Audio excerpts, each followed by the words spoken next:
Greatest show on earth FIFA বিশ্বকাপের বিশ্বমঞ্চে এবার জড়িয়ে গেল বাংলাদেশের নাম।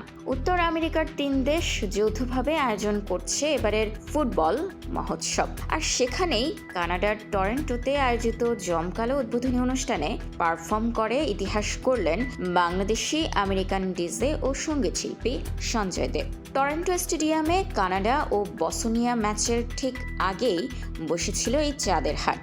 বলিউড সেন্সেশন নোরা ফাতেহির নতুন গানের তালে পুরো স্টেডিয়াম যখন বোধ, ঠিক তখনই মঞ্চে তার সঙ্গী হন ফরাসি পপ তারকা ভেজি ড্রিম এবং বাংলাদেশের সঞ্জয়। সামাজিক যোগাযোগ মাধ্যমে ইতোমধ্যেই টর্নেডো তুলেছে সঞ্জয়ের সেই পারফরমেন্সের দুর্দান্ত সব মুহূর্ত।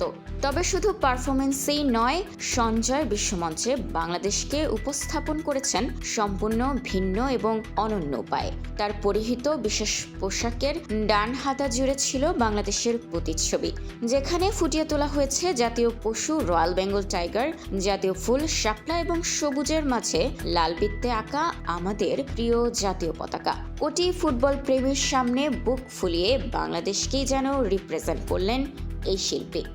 জমকালো এই আয়োজনে সঞ্জয় ও নোরা ফাতেহির পাশাপাশি মঞ্চ মাতান মাইকেল বুবলে, আলানিস মরিসেট এবং আলিসিয়া কারার মতো বিশ্বখ্যাত কানাডিয়ান সঙ্গীত শিল্পীরা। এছাড়া ফিলিস্তিনি গায়িকা এলিয়ানা সহ আরও অনেকের উপস্থিতি কানাডার বহু সাংস্কৃতিক পরিচয়কে তুলে ধরে। মাঠের ফুটবলে বাংলাদেশ এখনও বিশ্বমঞ্চ থেকে দূরে থাকলেও সংস্কৃতির হাত ধরে লাল সবুজের এই ছোঁয়া বিশ্বমঞ্চে থাকা কোটি বাঙালির বুক গর্বে ভরিয়ে দিয়েছে।